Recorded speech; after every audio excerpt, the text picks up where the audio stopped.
All systems go. Clear for liftoff.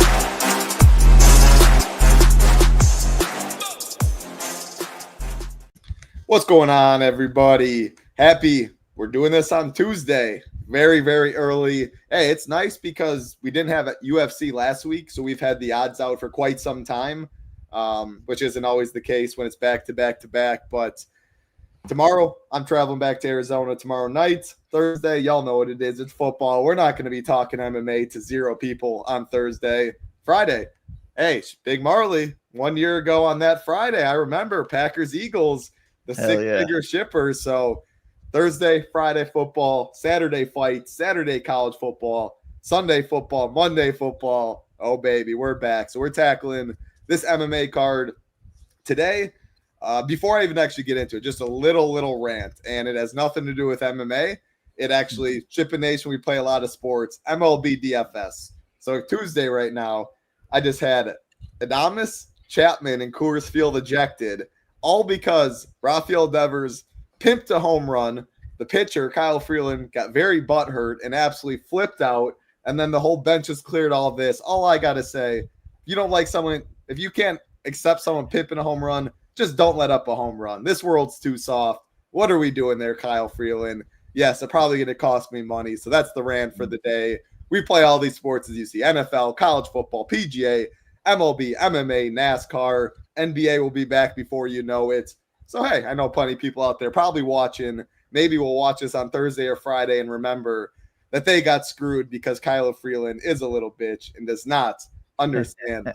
Hey, you don't want to get pimped? Don't let up a home run. Get better. So that's all I got there. We got in here. Thank you very much, Ryan. Hey, you guys very nice right there. And I want to shout out, before I do throw it to Big Marley, shout out to Sheets for filling in for me last week. Big Marley and Sheets, I was out on vacation, or 2 weeks ago. Didn't have any fights last week, but Sheets filled in for the second time recently. Sheets, one of the sharpest guys out there. Appreciate you guys for the help. Big Marley helped me do some tiers as well. How are we doing today, Big Marley? How's life been? It's been a little bit. Good. I mean, it's been busy, so the break was nice actually. I think it's a pretty good card to come back to. We had a curveball thrown to us though with who was it that pulled out? Ziam pulled out, and now we have. I'm not going to even use the. Yeah, he did pull out, but his grandmother passed away, so condolences. Oh, dang! Is that what happened? Yeah, I mean, the right reason to leave a fight, no doubt about that. You can have plenty more fights. He was in front of his hometown, like by no means did he want to, but yeah, keep going. It was for the right reason. Yeah, that's brutal. But Fernandez now 6,800, but going to be the betting favorite. Just makes this a trickier slate for sure. And I already have a bunch of underdogs on this card that I'm picking. So I'm looking forward to it. I think it could be a nice little bankroll booster for NFL season. And I'm absolutely pumped for NFL to start up. So can't wait for this weekend. And I'm ready to break down these fights with you. Yeah, I mean, I think this is one of the better DFS cards, assuming we keep all 14 fights. Like, we didn't need the Quay Fernandez at 6,800 by any means. We put the odds. Let me refresh this quick because I did update it. So we just got these odds recently. So 6,800 Quay Fernandez. He was a massive dog, like minus 335 was Ziam. Now Quay taking on Harry Hardwick, who again, this fight was just announced today. Minus 155 is Quay. They will not change the pricing. With all that being said, though, the over 2.5, which is the only prop we have right now, is minus 205. Over 2.5 open minus 150. You said you have a lot of dogs on this card. I agree. I think plenty of live dogs on this card. Quay, a primary striker, and we'll break it all down. But, I mean, this is the big talking point. Not often you get a $6,800 favorite. We have 14 fights. The more fights, the more opportunity for dogs, the more you need higher scores. Quay is a striker. If he wins a striking-based decision, like, by no means could 70 be enough. Like, it very well might not be. It probably isn't. It's not like it's impossible, but we have dogs like Benoit Saint-Denis, Oki, just Imavov, just these first three that I see, Paul Craig when he wins, like there is upside in the lower tier. Also, what this does, the upper tier is not even that strong, in my opinion. I think the mid tier is really strong. And now you add a $6,800 favorite, and Harry Hardwick will be, I don't know what it'll be. He'll be like 70. What is it? Let me go quick because I want to actually get this right. Because usually DraftKings tries to avoid pricing people the same, but they have all the way down 67 to 79. So my guess is they'll probably price them somewhere in the $7,200, maybe $7,500. It'll be somewhere around there. At the end of the day, it really doesn't matter. He's going to be below 8K. The winner will be a dog, unless it's a draw, of course. But again, if that fight scores like 75, 70, something like that, you very well might not need it. You can leave a lot of salary. Easily, you can leave 1K plus. Again, the upper tier is not strong. Someone in the lower tier has to win that fight if it's not a draw. Mid-tier strong. Main event right in the mid-tier. Think you could probably get away from it as well. Like, it's a really, really good DFS card. I would not be surprised by any means to see a solo shipper. And these are one where, like some cards, especially nowadays, MMA has been a lot more efficient. If I get like a 30 dupe win team, some weeks I'm totally fine with that. I think you can build a huge set. Like I think some of the best players will have 150 teams, like a sheet, and he might average like 8 dupes or 7 dupes. Because again, 14 fights, 28 options, no favorite bigger than minus 400. And salary's really not that tight this week. So, yeah, I think it's a phenomenal DFS card. And what makes me even more excited, 12 p.m. Eastern. That's 9 a.m. my time in Arizona. We're in Paris, France. I always love some early violence, baby. Get up, hit the sauna, watch the fights all day, college football on as well. I'm pumped. Any broad slate overview, anything you want to add before we go fight by fight? Nah, man, let's get into it. We got a crappy one to start off with, but after that, I think it's a banger card. All right, let's get into the crap you want to start. And I will say so this fight, the 5th fight was going to be Fares-Ziam Quay Fernandez. I believe this fight will be somewhere on the prelims. So this now is not the exact order, but we're going to go bottom to top on the stone. It doesn't matter what order we talk about them in. They're all independent. It changes nothing for DFS, but I did want to point that out. And I do have to change like these, all of these props down here are Fernandez. So when you're talking Sam Hughes, one of the biggest favorites, minus 310, taking on Sean and Bannon, plus 260, plus 300 for this fight to finish, the worst on the card. Hughes plus 350 inside the distance, Bannon plus 900. Yeah, I guess I'm just more interested in the Hughes side if I have to pick because big favorite, should be low owned. Do you think she can wrestle or is there volume? She has great cardio. Can she break Bannon and get like 105, whether it's a 3rd round finish or wrestling? Is there opportunities that way, or you just don't see it at all like it looks like with the 1-star? And then talk about Bannon, like what do you need from her as a dog now, especially with that Quay Fernandez fight? Yeah, I mean, Hughes, I think she's just a little bit better everywhere, but I don't think she's going to put up a pace or wrestle enough to be able to score well enough to have 100 plus on this card. I also don't think it's the highest scoring card of all time. So maybe she could get there in like a 90-point decision win, but I don't really want to play that. And at 9,200, I'm just Xing her out. She is a way if you want to get different on this card, but I'm looking for other ways to get different. It's not going to be Sam Hughes. And then Bannon, she's just not like terrible anywhere to where I think Hughes smashes her. I think she could keep the fight close. It probably is going to be like a 29-28. Probably get one idiot judge in there throwing it for Bannon as well.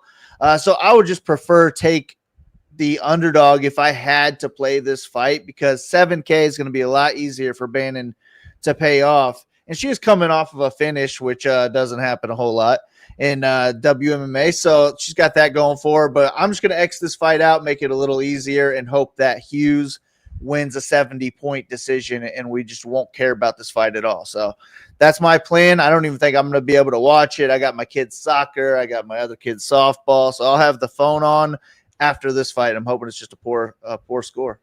Yeah, I mean, more important things in life for sure and then watching fights like that. So definitely enjoy that.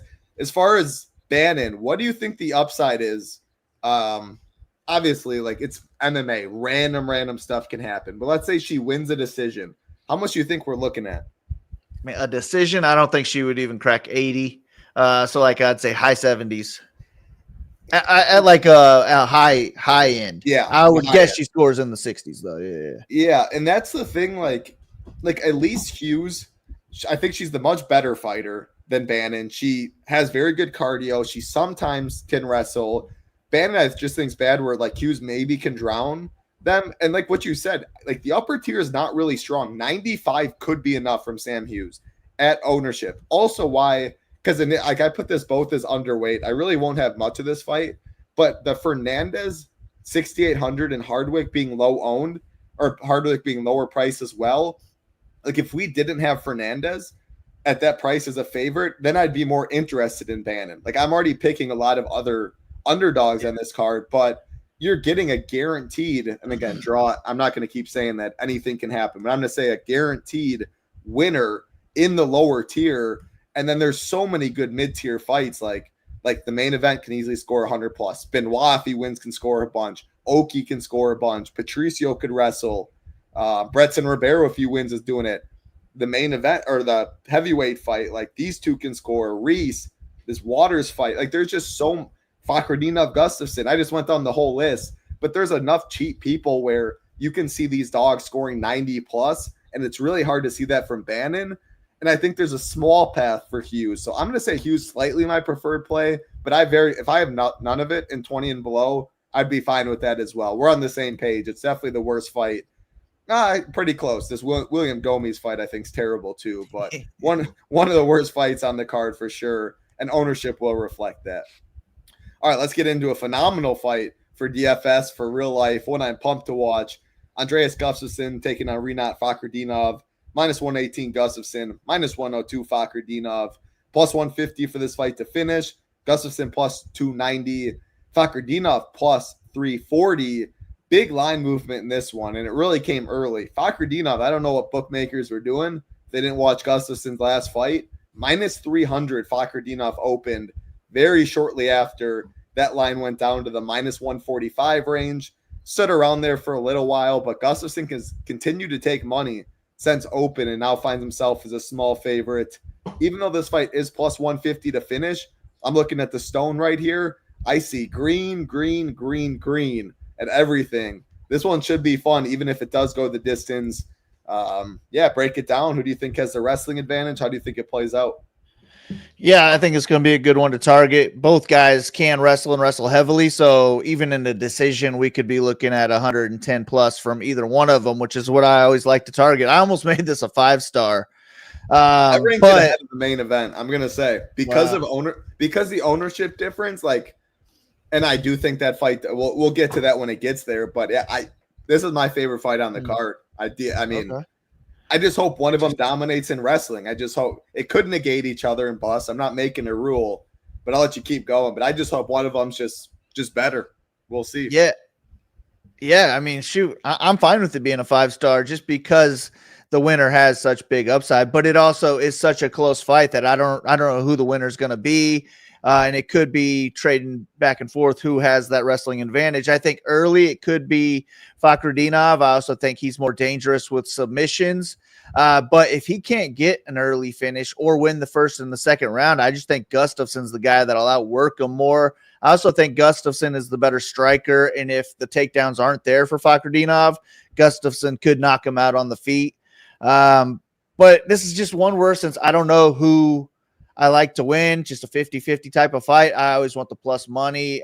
So I picked Fakhretdinov, but I think we can get a finish either way, and that's probably going to score 110 plus. And in the decision, I'm not worried about either one of these guys scoring less than 10x. So I just want to shove this into a ton of my lineups, but any Gustafsson lineup I'm making, I'm fine going down to Fakhretdinov and saving 400 more than I was already saving, and maybe going after a solo ship. So my preferred play, slightly Fakhretdinov, but if I make lineups on SaberSim and it gives me like 50% Gustafsson, 40% Fakhretdinov, I'd be okay with that. I'm lockstep with you. I'm picking Gustafsson. I think he has the better cardio, and he's just a junkyard dog. I mean, he'll make it gritty. He'll continue to walk forward. I think he has better hands. But with all that being said, like what I wrote up in the slate plan too, any Gustafsson lineup, you can make Fakhretdinov. Money already doesn't really matter, but you had 400 on top of that. like you're leaving 600 or whatever, and now you leave 400 more, you're giving up pretty much nothing, which again, a lot of my lineups will leave salary on this card. And again, I think this fight's good bit lower owned than the main event.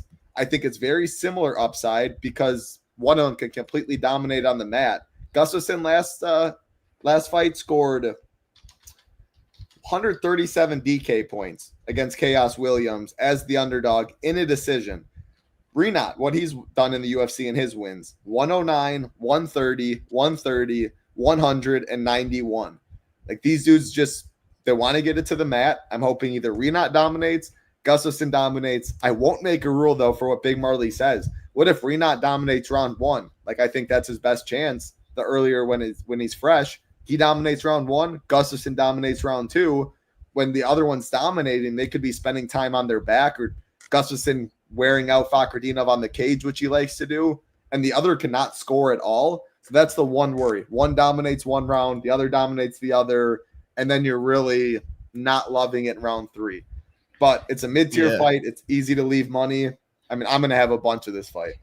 Yeah, my main reason for making it a 4-star was I just think we could see like 4 or 5 minutes of this fight, them just against the cage, just fighting for a position and who's getting the underhook. So that will kill this on scoring wise, but I hope that doesn't happen because this could be such a good fight. For sure. What's up, YSN? Good to see you. I do want to pull up quick. Again, there's very little time to get in. Where is this graphic? I don't know if we have the NFL graphic up, but here, let me click this quick and then I'll get back. As you see, $79,000 plus, $50,000 cash, over $20,000 in prizes for the SHIPIT games. NFL coming up right here. You see the early bird special. You can click join the nation. We have multiple different options. Ultimate, starter, core. Where is, maybe they, let's see this. 349. Oh, yeah, you don't need to see it. So right there, you don't need to see my address and all that. We still do have the 349 early bird special up. NFL, college football. Shout out to the college football teams. Remember, just won 6,200 in the UNC TCU showdown. Projections, the stone, very, very sharp college football. I'm excited to play it this week when I get back. That is included in the football early bird special. I was going to say you do get all access before football starts. It's too late for that now, but you do get access to the SHIPIT games, which is described in YouTube videos. You can click on the SHIPIT games and get a breakdown. But again, over $50,000 will be given out, and there's going to be 40 people at the end getting golden SHIPIT tickets, and they're going to be playing. There's a whole bunch that goes into it every single week. We'll announce it Thursday, Monday, Sunday on the main NFL shows. We wanted to give back to the community, make it fun, have a lot of upside, but just the price alone, $349 with all the NFL that we got going. Like the first week, Thursday, Friday, Sunday, Monday, prize pools are absolutely massive on all sites. No better price in the industry, no better team, and you get college football with that many sites do charge. As you see on this graphic, it's absolutely a no-brainer. Big thing as well. SaberSim is included, the best optimizer around. We'd love to have you for football. If you want to join all sports, like you want MMA, you want NBA coming up, you still want MLB, we do have all access monthly as well. Core, starter, if you want SaberSim. If you don't want SaberSim content only, you can see those prices as well. But we'd love to have you at the nation. No better time to get in. Football's about here. We cannot wait. The best time in the industry for sure. It's like Christmas morning for me. As a grown-ass man, I always say it Thursday, Sunday, all that. That's Christmas nowadays for me. So super, super excited for that. All right, let's go to a fight that I don't have much interest in. Brad Tavares taking on Robert Brichek, minus 212 Tavares, plus 182 Brichek, plus 135 for this fight to finish. Both Brichek and Tavares the same inside the distance and the same round one props. So 300 plus 300 inside the distance for both, plus 700 in round one for both. It's easy dog or pass for me. I mean, Brad Tavares is never someone I like clicking in DFS. I got a stat for you. I mean, he's been in the UFC for a long time, 21-10 as a pro. He's a solid fighter, no doubt about that, knows how to win. But he hasn't scored more than 85 DK points since 2012. 2012, Big Marley. I got Tavares by decision. I don't think this fight scores. However, if it does score and someone's optimal, I think Brecek knocks him out. Tavares been knocked out in 5 of his 10 fights, or 5 of his 10 losses, excuse me. Brecek has power. I'll play some Brecek as a very low-owned dog. He only gets lower owned, like him, Waters, Benoit, Craig, like all the underdogs only got lower owned with the Quay Fernandez favorite now. So I'll be embracing some of that. Brecek wins. He has 90-plus point upside. I'll get some. I'm not playing Brad Tavares, though. What are you doing in this one? Yeah, same thing. I'm probably going to play it more like a 1-star, meaning I'm not going to play it just because Brecek isn't any good. I think Tavares is better everywhere. As long as Tavares doesn't get knocked out, I think he's going to kind of coast to a 29-28 or 30-27 unanimous decision, and he's going to score 63 points in the process. I'm not interested in that at all, but at 7,100, Brecek could land a bomb and end up on the optimal lineup. I'm not going to take chances on that unless I am making a bunch of lineups on this card. With 20 or less, I'm Xing them out, both of them really. I think we're going to have a boring fight here. This is really my second least favorite fight on the card. I like the Gomi fight a little bit more than this one, I think. All right, I pretty much copy and pasted my write-up for the Gomes fight and the Tavares fight. Gomes stays on his bike, runs around a million miles around the cage, gets his cardio in. So again, Tavares hasn't scored over 85 since 2012. Not a fight that I want much exposure to. There's enough ways to get different on this card without playing the Ban and Tavares Gomes fights as well. Like leaving money is very viable. Quay's going to be so high owned. I know the main event's going to be really high owned. I see pass where that doesn't even score great. So yeah, I'd rather get different in other ways than playing this fight really. But I'll keep Brecek in the pool. Let's get to a fight I definitely want to play some of. Sam Patterson, minus 175. Trey Waters, plus 150. Patterson, plus 115 inside the distance. Waters, plus 215. A lot of line movement in this one. So Patterson open minus 150. Got as low as minus 220. And then slowly money came back on the Waters side. Patterson got as low as minus 145 just a couple of days ago. And then some money has came in on Patterson. I'm actually sad I'm not in Arizona where I could legally bet. Patterson would have been one of my bets when I looked at it. Because these odds, I'll say, are from Saturday night. When I was flying with Greece, I was diving in. I mean, I had nothing else to do. I was anxious to get back at it, so I got everything up. Like, I wanted Sam Patterson when I saw him at minus 145. I wanted the over in the main event. A couple bets that stood out that have now moved. But I just think Patterson has more ways to win. But Waters is live. The thing that stands out, these are some big boys. I mean, they're skinny, but 6'3", 6'5", at 170, 78, 77 reach. Some tall guys, both guys at finishing upside. I just think Patterson, I mean, if it gets to the mat, he's levels above there where I think it's similar striking. So that's why I lean him. I think it's a great fight to target, though. How do you see it going? Yeah, I like this fight. I do agree Patterson has more ways to win because of his grappling advantage in this one. He's a solid striker. He could win a decision on the feet. He could also get a knockout, but I do like Waters if this fight stays standing. He's just tall, long, and he fights at a high pace, and I would favor him to win at least 2 rounds if this fight stays on the feet. And that's my worry with Patterson is I don't know how much of a wrestler he really is. I think he could go out there and get a takedown in the first round, but if he's not looking for more takedowns after that first one, or if a couple start to fail, I don't think he's the type of guy that's willing to chain wrestle them together. He would just accept a striking match, especially coming off a knockout win.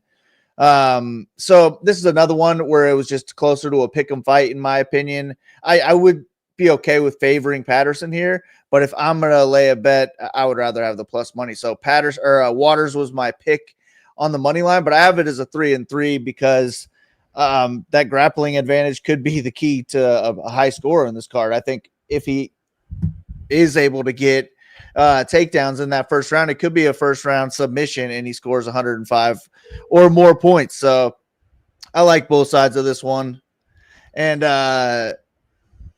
I'll probably end up with a little bit more Waters. Sorry, I tried to turn some off. Save battery. It's on red. I tweaked you right there. I was like, oh, I thought I went out on here at first, so it's all good. No, my bad.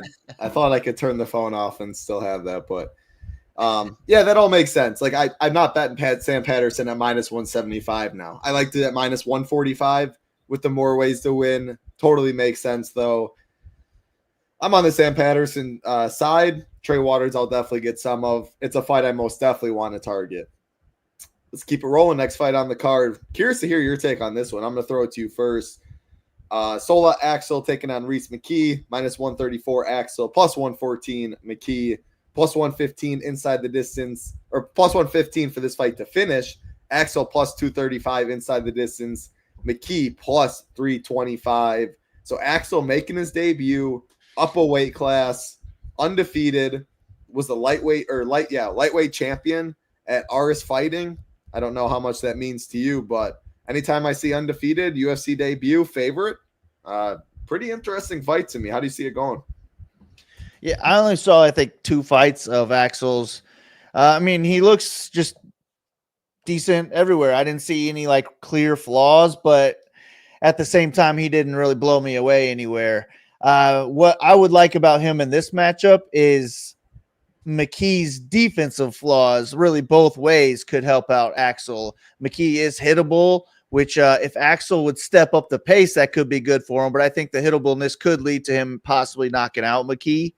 It's just that Axel doesn't throw with a ton of power. I don't want to trust in that being the case. And then McKee can also be taken down, and I think Axel could look to wrestle in this one. And that's why I'd be okay with him being the favorite, is wrestling edge. But to me, man, watching these guys, McKee is just a more exciting offensive striker. He's more aggressive. He's more dangerous. He's going to be bigger, taller, longer, faster. I prefer the underdog in this one. 7,700. I think if McKee wins, he's going to put up a pretty good score. If Axel wins, I don't know if he's going to score 10x or not. So preferred play, McKee. And I was thinking about possibly betting him, but it's been so busy this week. I haven't really had time to look into these since Sunday, but he's on my list as a possible underdog. I like it. I'm on the Reese McKee side as well. I mean, he's fighting at his natural weight class. He's fought the way better competition.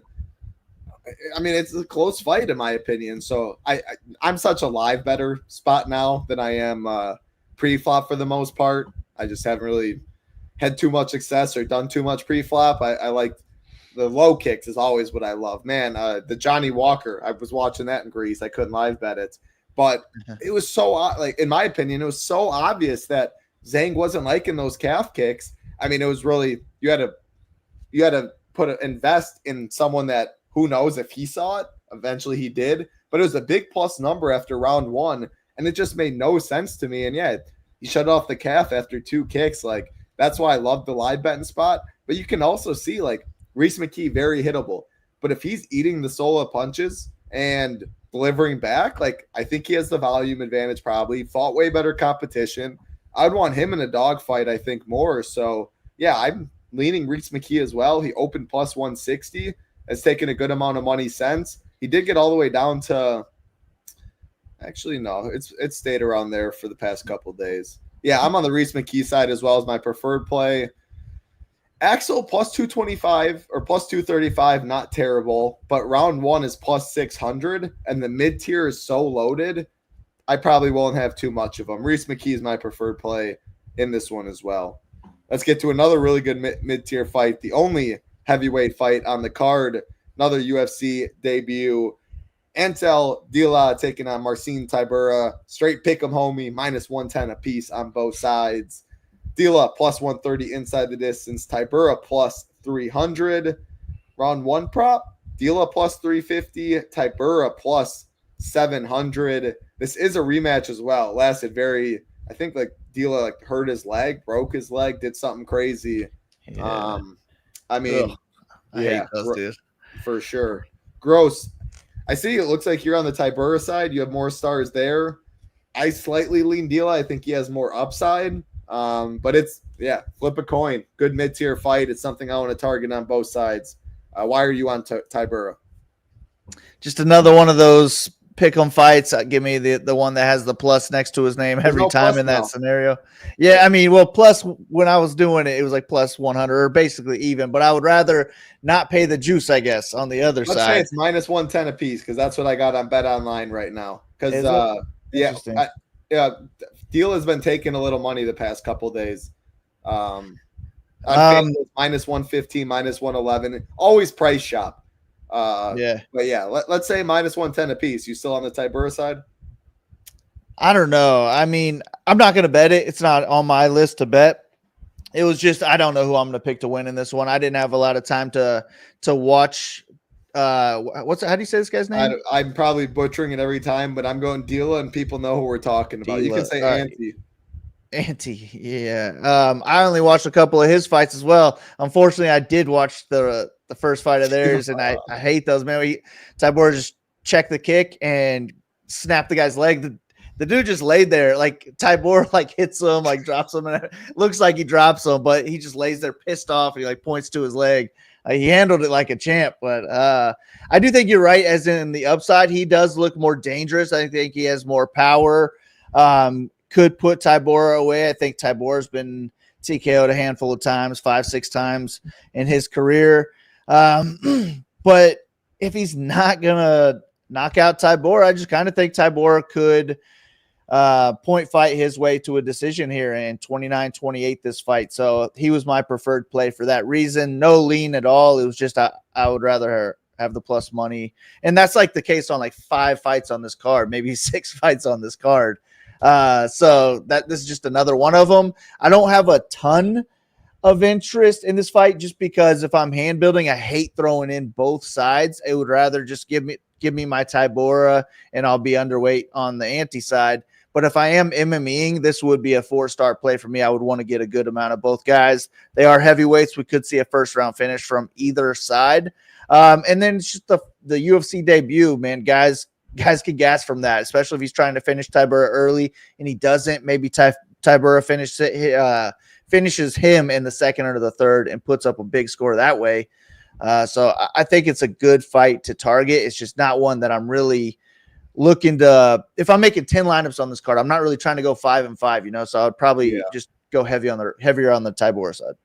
Yeah, I agree with that. I'm probably just going to do the opposite. I'll probably be heavier on the Dila side and less on the Tybura side. I agree. It's not like the Gustafsson Fakhretdinov fight where like I'd be fine going 40-40 and moving on. Even then, I think I'm going to try and go Gustafsson. The more fights there are, the more I try and make more stands on one side. Not like all in, nothing by any means. But I do think on this card, like, I'm going to try and make some stands in these mid-tier fights. Like, I think I'm going to try and get more Gustafsson. I'm going to try and get more Patterson, more McKee. I think I'm going to go Dila in this fight, but by no means am I fading Tybura. If someone scores 100 plus, I think Dila is more likely to do so. And the inside the distance props does indicate that as well. Let's see. Dila opened plus 145 to finish. Now he's plus 130. Tybura's line hasn't moved at all. So coin flip on Bet Online, though. I would not be surprised to see Dila continue to take. Oh, we just lost you right there, Big Marley. I wouldn't be surprised because Tybura opened minus 210 in this one. Minus 210, got down to minus 140 recent, got down to plus 100. He's taking a little money back.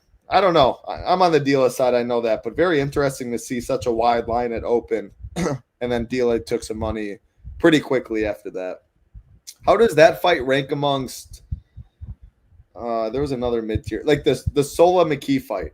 I guess you have 4-star for this one, so you prefer that. But that fight's pretty similar in my opinion. Like clearly main event and Gustafsson mid-tier fight's better, but that fight in the Mason Jones-Oki fight, that's your favorite, Tybura? Yeah, just because they're bigger, more likely to get an early knockout. Yeah, that makes sense. All 3 of those fights are pretty similar to me, but yeah, Dila is probably my favorite. All right, let's get to the biggest favorite on the card. Do appreciate everyone hanging out, watching live, watching on playback. All we ask, again, like button and subscribe button helps us out a ton. Bringing you shows every single week for MMA. We'll have definitely hit the subscribe button. We will have shows on shows on shows coming up. MLB, NFL, Survivor with Sheets. Very excited for that. Rio and Sheets doing a premium Saber Sim show for all members on Friday. So much going on. NASCAR's still going on. Big prizes. When golf's going on, GS Luke will be handling that as well. So much content. Very little price. And we are very happy with everything we got going. Projections, the Stone, Discord. We got it all over here at Chippin Nation. We would love to have you. Plenty of different options. Even if you just want to try us for a week, that is an option as well. Biggest favorite on the card, Umar Sy, minus 400, taking on Bretson Ribeiro, plus 330. Sy, minus 145 inside the distance. Ribeiro, plus 400. Sy in round one is plus 250. So you see right here, Sy, minus 430 on Saturday. Now he's minus 400. A little buyback on Ribeiro. And what I like to see about Ribeiro, plus 330 money line, plus 400 inside the distance. 16 of his 17 wins by finish. If he wins, I mean, he absolutely could break the slate at sub 10%. He's a guy that I'm definitely going to have some, but I don't really know how much I want of him. I mean, I'll let you break this one down. I don't really know how much Sy I want as well. What he just lost to Menefield and landed, 29 significant strikes in 15 minutes? Like, anyone that can do that, yeah, I mean, Bretson's a scary guy. Menefield's a scary guy. Who knows if Sy, what's to say Sy doesn't take that exact same approach and is really boring. So I don't love it, but I'm going to naturally get some of both. Minus 260 to finish.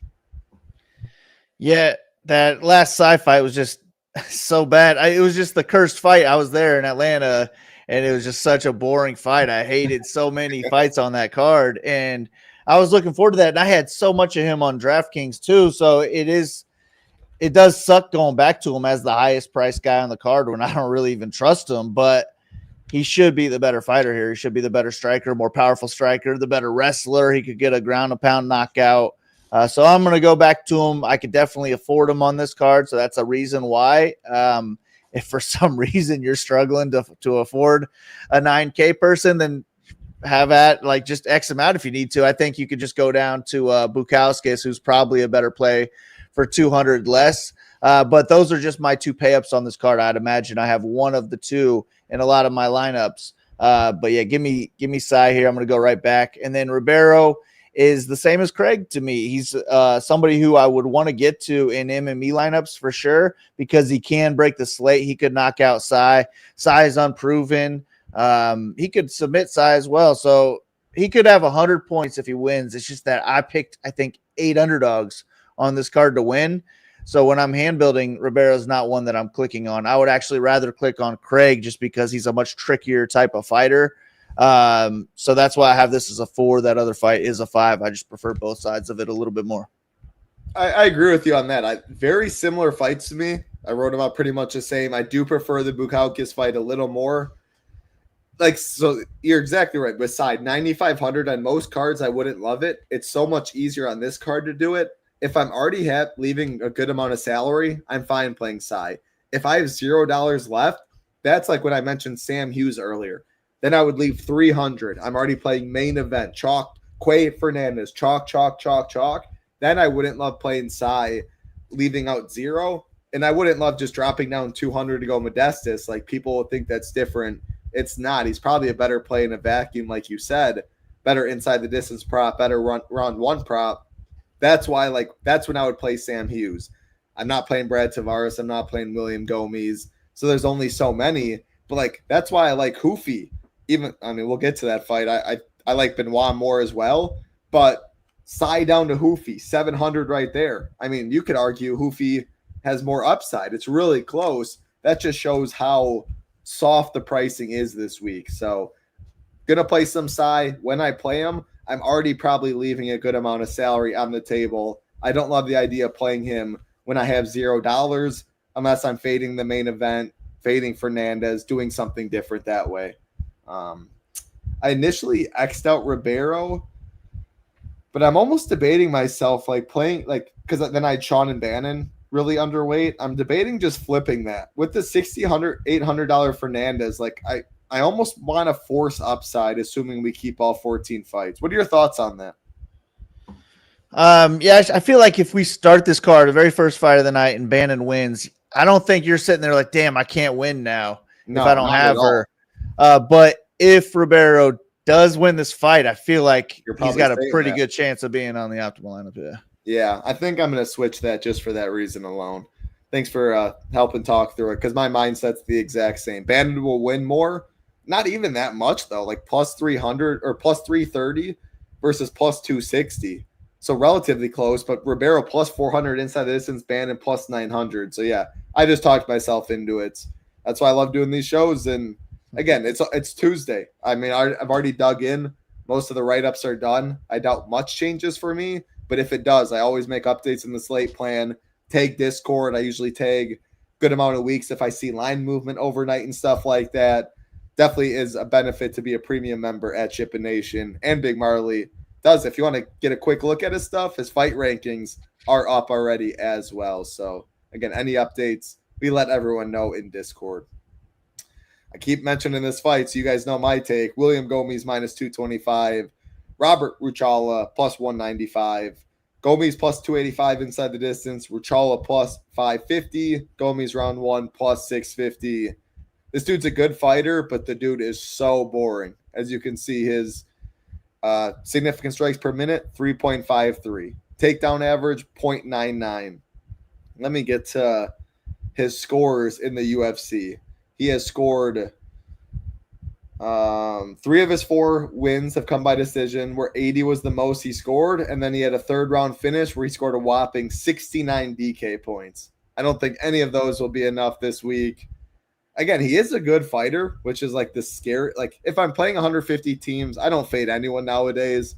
I've already got burned too many times. The first card in Greece, the Chimaev card, like watching all those underdogs or waking up and seeing that, I told myself I'm done. If I'm playing all these teams, I'm using Portfolio Diversify, I'm using Saber Sim, I'm not doing that stuff anymore. So, but if I'm playing 10 teams or less, which again, a lot of people do, so we try and make stands, hand build, like you say, if you're hand building teams, no way I'm clicking Gomes. Honestly, I'm not clicking Ruchala either because I do think Gomes is good, and I think he wins a decision. It's very similar to the Tavares fight. I don't like it at all because I think the favorite wins a decision, but I prefer Brichek over Ruchala if I have to pick. How do you see that in a similar fight? And then break down this one. Yeah, I think they're similar. Brichek has the higher ceiling if he can get a knockout, but if both win decisions, I like Ruchala more. But then this fight, I just think Gomes just a little bit better. 9K, 150 lineups. I'm not playing any Gomes, to be honest with you. I'm Xing them out. I don't blame you. I've got burned too much. I've gone from taking stands to being a little girl and just taking the easy way out. I mean, but he is a way you could just really get different if you want to play him. He shouldn't have much ownership at all. And I do like him to be able to mix in takedowns if he wanted to. I think he's just the better offensive striker. He's just so good defensively that's what is going to hurt Ruchala as well. I think Ruchala is the more exciting offensive striker in this one. And I actually think he could get a couple takedowns himself, maybe control the fight long enough to get a decision. I just don't think it's going to be clear at all, especially in Paris and in Gomes' home country. Everything just points to Gomes coasting to a decision win and scoring 60 points. It's just dog or pass. I'm not going to be playing Ruchala with my 20 or less lineups, but he is somebody I would get to if I was playing, even a little bit more. If like 40 lineups, I would get to a little bit of Ruchala. So 150, I'd be fine being around field weight on him. If I'm playing 300 lineups on this, I'm just not touching Gomes. There's just other ways I'd rather get different on this card. I would rather take out Gomes and put in Ruchala in my lineup, to be honest with you. So I'm just going to completely act like Gomes not on this card. And I think this is an easy fade if you're only making a couple lineups. You stack like this fight doesn't exist. This one, the Tavares fight and the Hughes fight, those are, if I'm making a single entry, I can promise you they're not going to be on it. No, I agree. This is my least favorite fight on the card. I prefer the Hughes fight. I even prefer the Tavares fight. Again, 20 teams or less. Like I probably don't get any Gomes, but again, I'm really, like I said, I'm going to be the biggest softy and girl now. I always look at what the pros do, Sheets, Rio, all that. They play everyone. They're better at this than me. I'm starting to copy. That's kind of how I try to do most of my life. Follow the people that are sharper than you. If you think you're the sharpest in the room, I mean, sometimes I guess you might be, but more times than not, I think that's the wrong mindset to have. I see what they do. They play everyone. I try and combine I know fights and process. I'm starting to not know fights as much as I maybe thought I did and starting to go the other way and go game theory. So we're on the same page. If you do see Gomes in my lineup, though, in the MME or something like that, that is why I wanted to be transparent. But, yeah, garbage fight for sure. I wanted to look quick at this next fight if it's at – all right, so it is at 155. It already was 155 on the screen. Cool. So this, again, we had Fares Ziam initially taking on Quay Fernandez. Pricing already came out. So we had 7,400 Ziam, 6,800 Quay. It was like minus 330 favorite. Was Ziam, again, condolences to him and his family. His grandma passed. Absolutely the right move to not fight. I mean, in my opinion, he's out today. Harry Hardwick steps in. So he's a Cage Warriors featherweight champion. That's why I was looking at the weight, because do I have it right on there? 155. I didn't. I deleted it.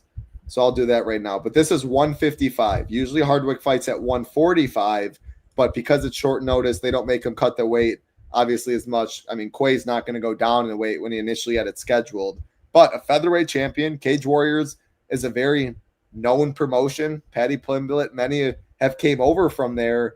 Quay's a pretty solid fighter. Striker for sure. He has mixed in 1.3 takedowns in his UFC career, though. Minus 155. And again, these odds just came out, so I'm very curious to see where this line goes. It's bounced around a lot. Minus 190 at open, got as low as minus 120. Now it's been in the minus 150 range since. Over 2.5 rounds, though. Open minus 150 and is minus 205. We're talking about live dogs on this card, live dogs with upside on this card. Do you think there's wrestling upside in this one? And then if not, and it goes to decision, like what's the average score we're looking at? Because, yeah, a win at 6,800 is good. On most cards, on a lot of cards, it's a lot better than good. On this card, it's good. I mean, it's fine. So I think you can get away from Chalk Fernandez. I think Hardwick's interesting as a pivot if he is a lot lower owned. I guess it really comes down to what are you putting ownership at this fight? Where does this line end up going? I will definitely have an update on Friday before I put everything out in the slate plan with my final thoughts on this one and how it dictates the card. But yeah, initial thoughts on this fight in general and DFS wise, because not often you see a favorite at 6,800. Yeah, the 6,800 just makes him the best. I mean, play on paper on the entire slate. You got to lock him into cash games for sure, but I kind of liked what I saw from Hardwick. So my plan on this card with limited lineups is I'm just going to fade Fernandez, and that's my way of getting different. And I'll play all these the other underdogs that I like instead, including Hardwick. Fernandez, good striker. He's the more dangerous, like one strike. He has more power in his strikes. And I also think he's the one more likely to wrestle in this fight. I would like to see his takedown prop. I would guess it's, like around 1.5, something like that. But good. That was more. I would think and that's. I think this is a tricky fight to prepare for on short notice because Hardwick, when I was watching him, he is just a little mini Diaz brother. All he wants to do, like he's not putting anything behind his shots, but he doesn't want to give anybody a break. And when you start to slow down, he picks it up and those strikes just start to add up. I don't know that he can do that to Fernandez or not, but man, I think he looks pretty damn good. I think he's gonna have some success on the striking here. So that's why I think Fernandez should switch his game plan, look to wrestle a little bit in this fight, and that would help him on the cards. He could also be the one landing the harder shots, but this is another split decision type of fight. Hardwick has the plus next to his name. He's my preferred play in this one. Yeah, I know. I'm with you. I think, at projected ownership, like Hardwick's going to be more expensive. Again, I'm thinking probably in the 7,500, 7,600 ballpark somewhere. More expensive, leverage off of one of the chalkiest fighters on the card, and Quay can still win and not get there. Again, it's minus 205 for over 2.5. There's a lot of high upside dogs on this card, so I'm going to fade some of these fights. I'll probably be underweight Fernandez. I'll probably be overweight Hardwick. Now, if I'm getting a feeling, if the line starts shrinking a bit, if more and more people are saying that and they think they can get leverage that way, we still do have 14 fights at the end of the day. I think you can play Quay, main event, and still make unique lineups that are not crazy on this card. Maybe it requires a Sam Hughes. Again, I'll be fine mixing her in. But maybe it's just you play Trey Waters instead of Sam Patterson and you just left $1,900, but you have main event. You have Benoit, who has all the upside in a win. You play like one of Dila Tybura. That fight has a lot of upside. Like you play Gustafsson, Fakradinov. Like that mid-tier is so loaded. You can see that mid-tier outscoring the upper tier a lot. And then just a Patterson down to Waters. Waters has a bunch of upside. Next thing you know, you left 1,800 on the table. You sacrifice money line odds, but you sacrifice no upside in terms of DFS scores. Like Ribeiro, if he wins, I mean, it's probably a favorite that there's 600 plus being left on the table when it's all said and done. So I'll definitely be leaving money. If I'm playing Quay, I will definitely be leaving money. Hardwick is someone, though, that right now at projected ownership and how I'm thinking about it, he's a leverage play, very live to win. I love what you said about him, just touch and go, a pace. Quay's movement on the feet is pretty tough. It's a good fight. It's definitely a good fight, but I prefer Hardwick right now for DFS as well. Let me refresh. Okay, so I just added his record. He's the same age, very similar height, and I could not find a couple of these guys making their UFC debut. I couldn't find their reach, but all of that is in right now. No inside the distance prop, but over 2.5, minus 205. We're probably looking at like plus 180 to finish. That's not very good, which shows that you can get away from this fight, even at both dog prices. All right. Oh, big stretch right there. My office chair. Go ahead. Two things. We skipped a fight, first of all. And then next, what do you think? You're the cash king. What do you think about stacking this fight over the main event? Saving that money. I don't think you need to save the money. I think, and again, if what I'm saying right now is not hold true, I will make sure I make that note for the premium members. I would be shocked if especially because I think Hardwick will be priced at like 7,700. Like at that point, do I just play Reese McKee like at plus 114 or something? But I think you can stack main event, play Quay. I mean, how much are you left right there? Like you can easily jam 3 favorites. And I think it's the main event over 4.5 is favored at minus 195. So I'm getting 25 minutes of these guys. No, I couldn't do it. Yeah, I doubt I play cash, but when a favorite gets priced as an underdog, I always think about it at least. You play him, yeah. I mean, like my guess right now is my core will be Quay, Kaio, Imavov, and you figure out the next 3 spots. You should have 3 favorites after that to make work. Yeah. Now picking those 3 favorites might be pretty tough because upside is tough in the upper tier, but that's my guess right now how I'll go for cash. Do remember, again, 12 Eastern start time for people on the West Coast like myself, 9 a.m. I mean, not everyone's up that early. People work night shifts, whatever it is. Make sure to get your lineups in, set an alarm. College football on Saturday too. Go football, MMA, football. Come on, man.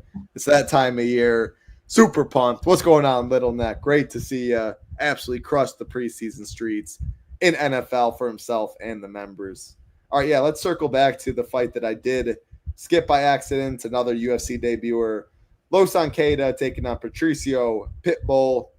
We have Queta minus 200, Pitbull plus 170, plus 150 for this fight to finish. Queta plus 235 inside the distance. Patricio plus 450. Take it away. What are we doing?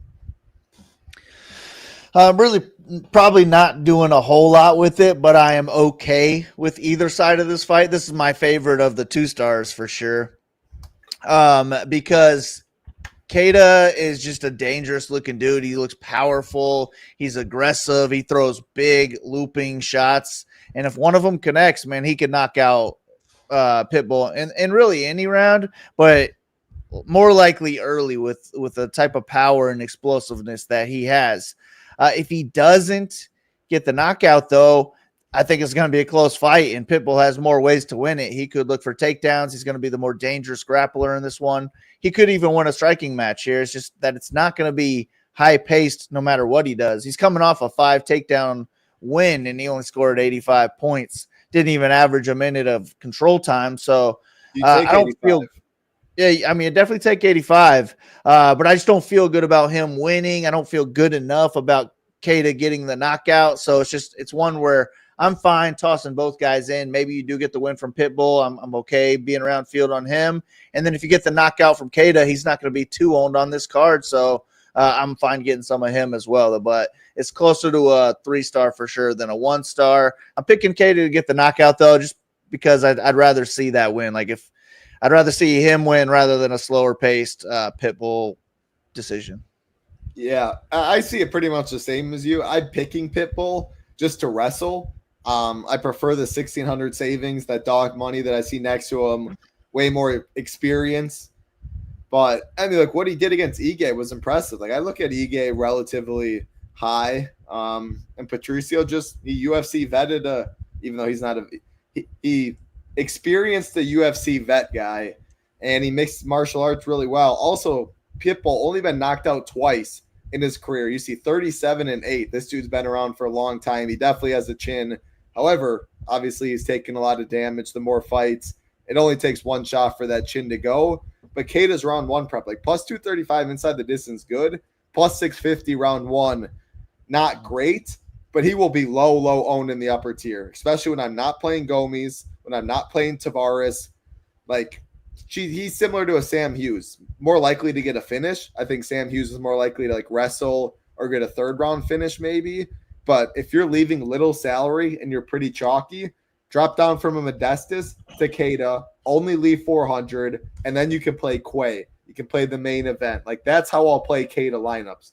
If I'm leaving 1,500, I'm not likely to play Keita that much. So it's a very much game theory oriented slate, and certain fighters that I don't love, when I play them, I'm going to be using them a lot more specifically in chalkier lineups again, and closer chalkier lineups when I leave less salary than I will in other lineups that I'm leaving like 1,600. I'm more likely to play a Modestus, a Sai, a Hoofy, something like that. Let's get to a fight that I'm calling for low-key fight of the night right here. I think this has potential to be an absolute banger. I love Mason Jones fights. Minus. Oh, sheesh. I thought we were going to Bukowski's Craig. I'm like, what? Oh, my gosh. No. Yeah, we are. What am I doing, man? I'm all over the place. I went from 7 to 5 to 6. I was going to 3, back to 4. No, this ain't no Paul Craig. I don't know if ever can be in a fight of the night. He can get a performance of the night. Like, I mean, that would have been mad low key though. I was wondering why your face went that. I was like, oh gosh, he can get performance like the Nightmares. Yeah, definitely performance. Yeah, definitely ain't no fight of the night though. Yeah, all right, it makes sense why you did that. Minus 350. Let's go to the proper one, and then we'll get to my sleeper fight of the night. Bukowskis minus 350. Paul Craig plus 285. Minus 325 for this fight to finish. Bukowskis minus 175 inside the distance. Craig plus 400. Bukowskis round 1 plus 190. Striker, Bukowskis, grappler, Paul Craig. I mean, if anyone fights, I mean, we've seen it recently. Paul Craig is like, 1-6 recently. It's been bad for him. If you go in with a game plan of not going to the mat is lava against Paul Craig, you're going to win. I mean, the Bo Nickel fight was awful, but like, the nice thing when you're playing against Paul Craig is you have like 4+ knockdown ability, because if you're smart, knockdown, you don't follow him. Get up. Unless you see his eyes roll back and you really get him that way. But if he has any wits about him, you're dumb to jump in his guard. That's exactly where he wants you. Stand up, knock you down again, and let's just keep going until you quit. Who was it? The Herzog fight with the 5-6, whatever knockdowns that was.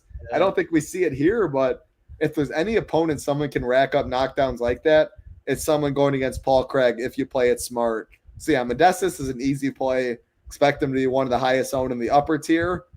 But a 2nd round knockout, a 3rd round knockout, like there's paths where he doesn't get there. So by no means am I locking this fight. How do you see this fight? What do you think you're going to do for ownership? Yes, I mean, it definitely could be boring if Bukowskis doesn't get the knockout. Then he's not putting up a big score at all because he's not going to go out there and wrestle against Craig, and it's going to be a slow paced striking match. So it's knockout or bust, an early knockout or bust for Bukauskas as well. So I don't really love him on this card.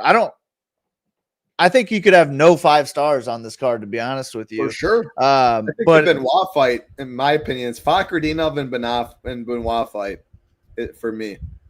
But I agree, like probably none. Yeah, I mean, I might change mine to all 4 because they all are similar.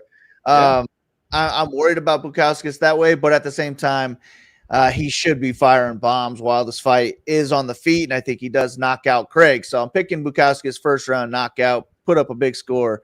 If he doesn't get the first round knockout, you might as well fade him. There's going to be underdogs that'll score more than him and wins. And then Craig is just somebody I'm always going to play when I'm making, a handful of lineups or MMEing, because if he wins, he's probably putting up 90-plus points by a submission win.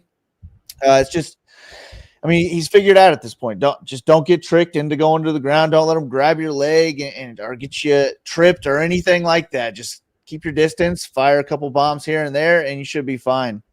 But Craig's just always a guy that I want some exposure to because he can just ruin your night fast. But Bukauskas by knockout in this one, and closer to a 4-star than it is locking, that's for sure.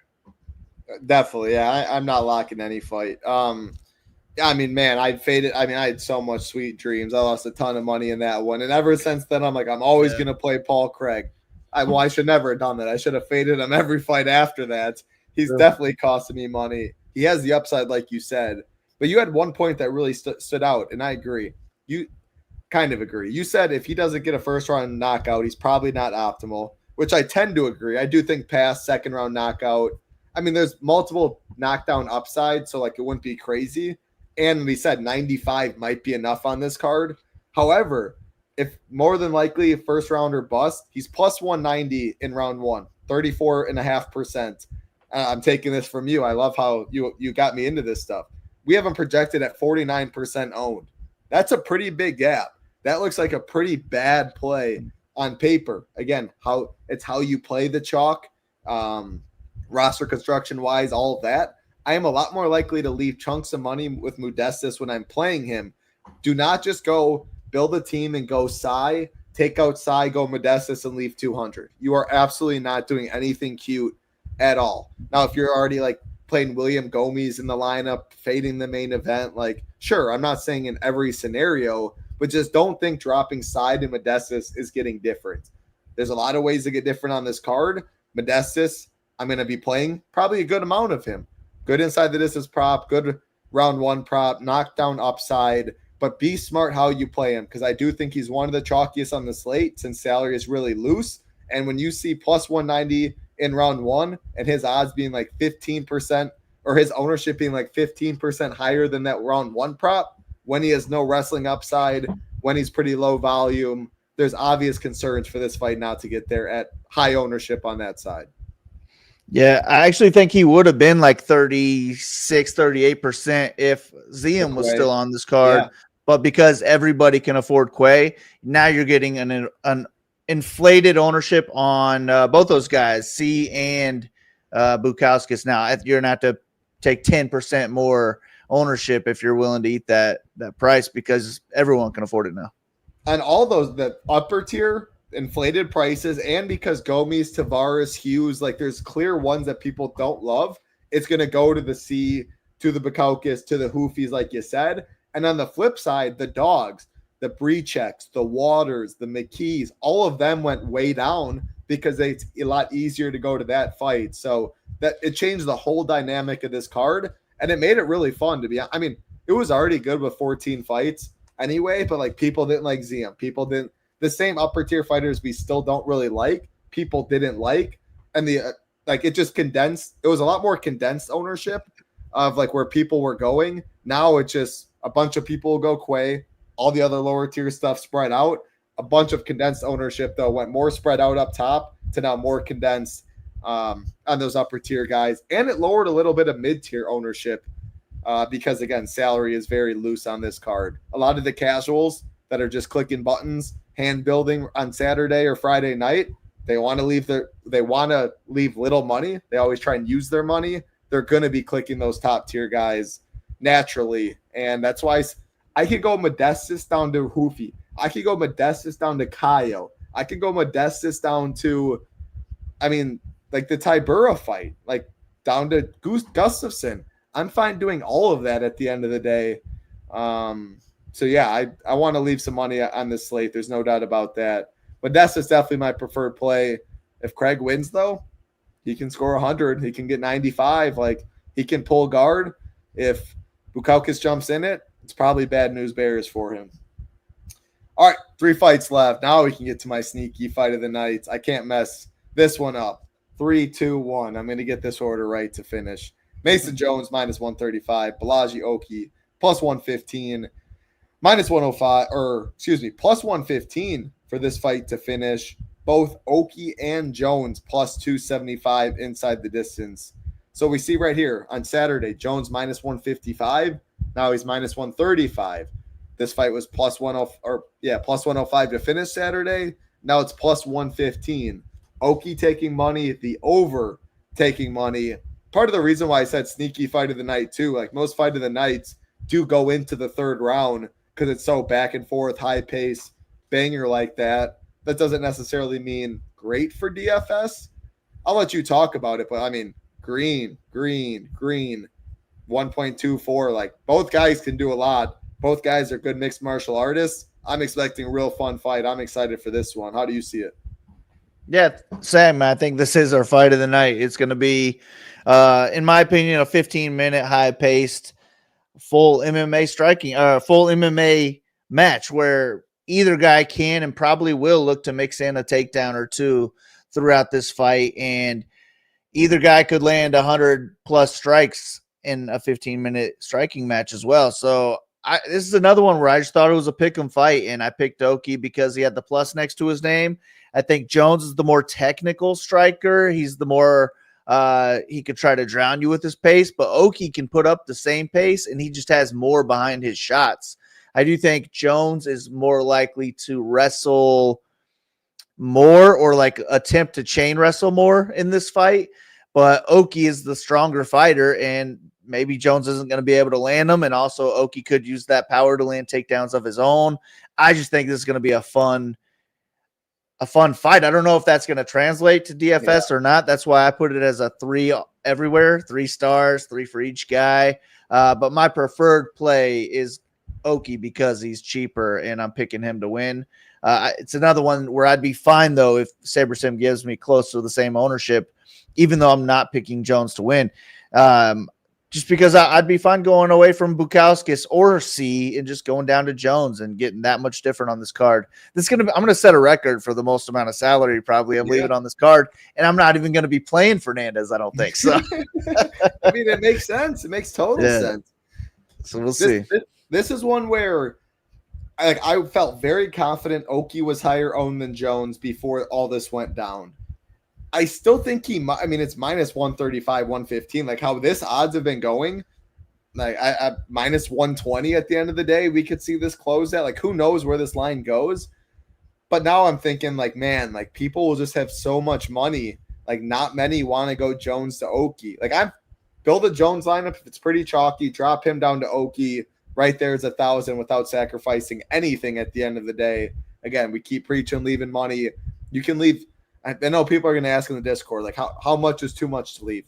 I really don't know, to be honest. I'm probably going to put my cap at like 46.5 with SaberSim and trust SaberSim. I doubt I'd leave any lineups with 3,500. I don't know. I'd really look at those lineups where I leave a bunch. But I'm going to let SaberSim do its thing. If I'm leaving 2,400, I'm fine with that on this card. I really am. And again, that's what I'm saying. I think the best people, sheets, and like, you're going to see the average dupes at like 4, at 5. Like, it's really easy to get different on this card. Again, assuming we keep all 14 fights. Great fight to target. Mason Jones was my preferred play because of the leverage. I don't know. I don't have a preferred play at the end of the day, I don't think. If I had 30, 25 either side or whatever it was, I'd be totally good with it. I just think it's a great fight. I'll pick Mason Jones, though, because I do think he is more likely to wrestle, mix his martial arts a little better. But, man, he's so hittable. He wears it so bad. he's so white. Like he just some people wear it a lot better than others. So if we get a 15-minute war, Oki looks better in the face when it's all said and done. Maybe he gets it. Great fight to target, though. I'm pumped for it. Yeah. Good one. Good one to tune into. Yeah, good one to tune into. But like you said, it doesn't necessarily means it translates to DFS.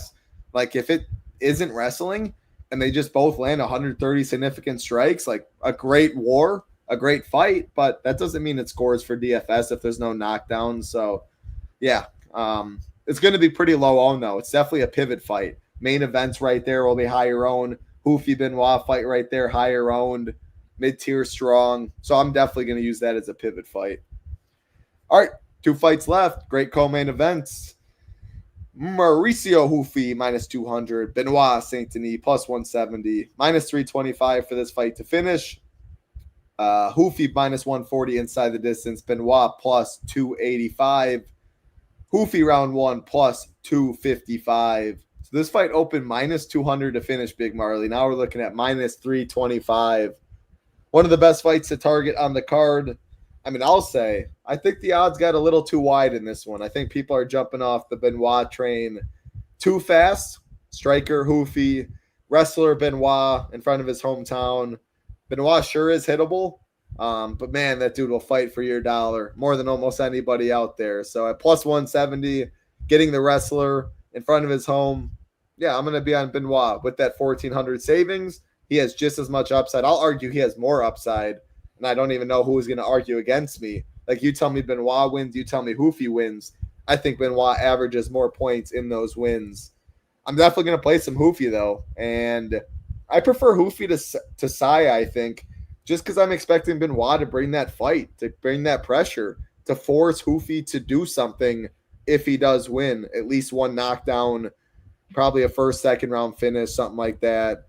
Maybe he catches them like Poirier. But, yeah, I'm picking Benoit on this one. I think the line and the hate on Benoit has gone a little too far. The hype on Hoofy maybe a little too high. So, looks like you agree based on the fight rankings. Yeah, I do. I mean, I like Hoofy a lot. I think he's like Conor McGregor-esque with his striking. He's got the potential to be one of the best strikers in the UFC. Just the angles he throws at, the power he throws it with. I think he could knock out a lot of guys. And he could knock out Saint Denis here. But if he doesn't knock out Saint Denis, I think that BSD can keep it close enough on the feet to where if he is landing takedowns in this fight, that could be enough to steal it. And he could get, from 2 to 8 takedowns in this matchup and possibly dominate the fight. Look like he should have been a minus 300 favorite. So, yeah, Saint Denis is one of my favorite plays on the slate. I'll be overweight for sure on him.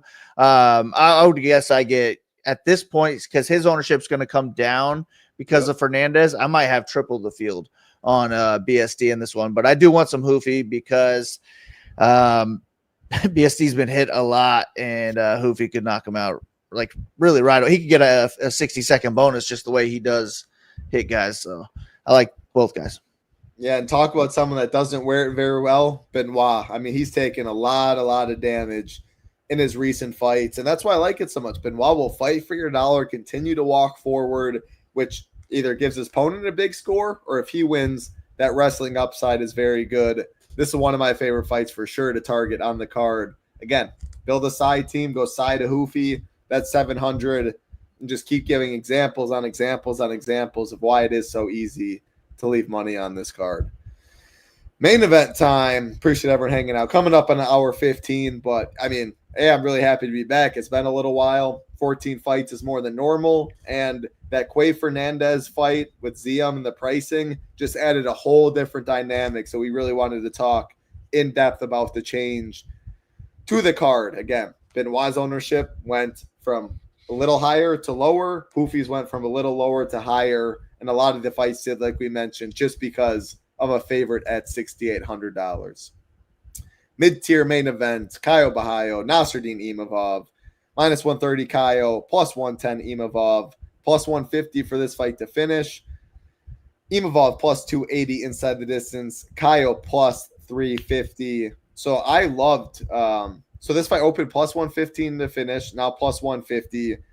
I loved over 4.5 rounds. It opened minus 110. I saw it at minus 140. Now it's minus 195. So I can't bet that, unfortunately. Both these guys, though. I'll just get my pick quick. I'm on Imavov. I don't understand why this line isn't a coin flip at worst. I think he can stuff the takedowns. And definitely Kyo's the better grappler. But I'm not even convinced if Kyo tries to shoot or something, if Imavov gets a trip, I think Imavov is really good. And I think he's only getting better. I think he's the better striker as well. I think he's the more dangerous striker. I truly don't get this line. I'm very well might bet Imavov. We'll see. I'll have a million. If I ship Thursday or Friday NFL and I have some more cheese, there's going to be so much money in play this weekend. I'm not sure I really need to take these really slim margins. Definitely to watch live betting. But I know I'm on the Imavov side. I don't understand the line. But DFS-wise, if I don't think Kyo can wrestle, which I don't think he can, I think it stays on the feet. The over keeps getting pounded. Both these guys don't average more than 4.5 significant strikes per minute. Big cage. I could see this fight being a 20, like an Aljo or Ortega. Even maybe a little slower pace. And again, Aljo got there. There was more wrestling upside in that one. But on the feet, you know what I'm saying? How boring first round, second round, third round, etc. If there's no takedowns and there's no finish, 85 is in play. 82 is in play. Let me grab so we had against the Cannonier fight for Kyo. He landed 153 significant strikes, scored 105 with a knockdown. You take away that knockdown, he scores 95. I don't think he lands 153 significant strikes against Imavov. So right there, you could see an 86 easily. Going to Imavov, he scored 90 against Cannonier and got a fourth round finish. So we just got two examples that I can easily see that you score less than 95 points. Again, maybe 90 is enough on this card. Maybe 93 is enough. But if you're talking 90% ownership, I will take my chances it's not. I'm going to be overweight Imavov. I'm going to be underweight Kyo. I'm going to have fight fades on this fight, though. And maybe I'm overweight to the fight fade as well. How do you see it going? Very, very interesting dynamic for DFS. Yeah, I really don't. I don't have really anything to add to that. I think everything that you mentioned, I was okay with Borralho being a very slight favorite based on him having the grappling edge, maybe having more ways to win. But I just think that Imavov's wrestling is going to be good enough to where this is going to be a striking match for most of the fight. And I do think it plays out over the course of 25 minutes. I give Imavov a slight striking edge. And then it's in Paris. That's Imavov's territory. So, yeah, I agree on the line. At the whole Paris thing, I almost think it could be flipped because of that. But judges are corrupt either way. I don't think judges really care. But we'll see. We'll see. But, yeah, I think that you could definitely make a case for fading this fight, and more lineups on the field will. But it fits so well with that mid-range. And, if trying to be different, are you different going from Bukauskas to one of these guys, just leaving that much more? I feel like maybe you are, but I don't know. Yeah, because you're making the other spots different. It's not necessarily dropping that, but just say you played the Tybura fight, then you're technically going, you know what I'm saying? I don't think it's the other 5 fights that you're really getting different. That's true. Yeah, I'm going to have a good amount of it. I like clicking on both sides of it, but I agree. Overweight Imavov, underweight Borralho, and probably you might have talked me into changing this to a 4-star and just being overweight to the fading on the fight. But I expect it to be a fun fight, second or third funnest fight on the card, and these last 3 really just are the ones that I want to make sure that I don't miss if I am tuning into this card. I hope I'm not dead by that point, because those will be some good ones to sweat it out with. For sure. A great real life fight, middleweight contention. The winner very well might fight Chimaev. Let me ask you, do you think it depends on the performances? Do you think it's one of the winner of this one? Do you think it's the winner of RDR and Fluffy? RDR, Fluffy. I don't know. I actually think Fluffy beats both these guys on the same night. I love his style, dude.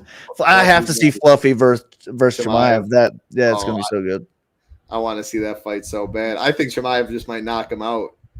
Yeah, that's true. He might. I think Chimaev would dominate early, but if the fight goes to the 4th or 5th, and Fluffy finishes him. So. Yeah, Yeah, which we did say against DDP. We thought it'd turn, but DDP had nothing. And I said to man, I was like, I'm not going to bet Chimaev at minus 225. Well, that was a mistake. I should have put the life Although savings. I just went 100% on Chimaev for DFS, but I don't even think it mattered.